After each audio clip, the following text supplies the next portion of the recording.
You're my sweetest addiction. You're my strongest inspiration. And I love you. It's true. There's no mountain I could not climb. What's up mga kahabi?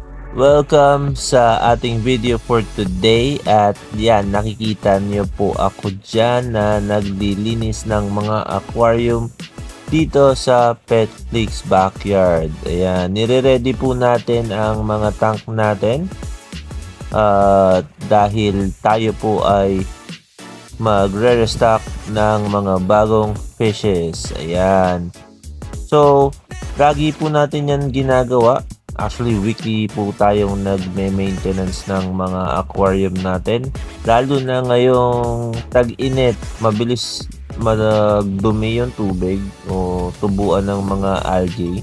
So, kailangan po natin yan para mapanatili yung good health ng ating mga alagang isda. Ayan, nakita niyo po dyan si Mrs.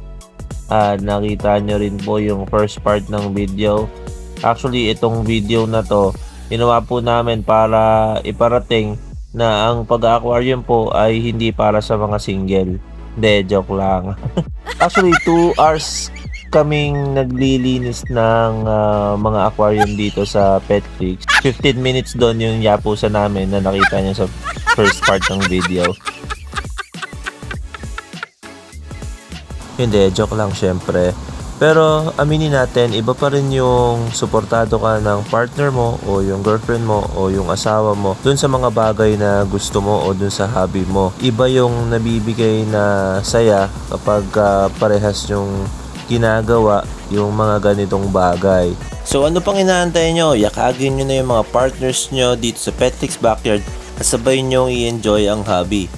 Malay nyo, ito pala yung susi para mas tumibay pa yung relasyon nyo.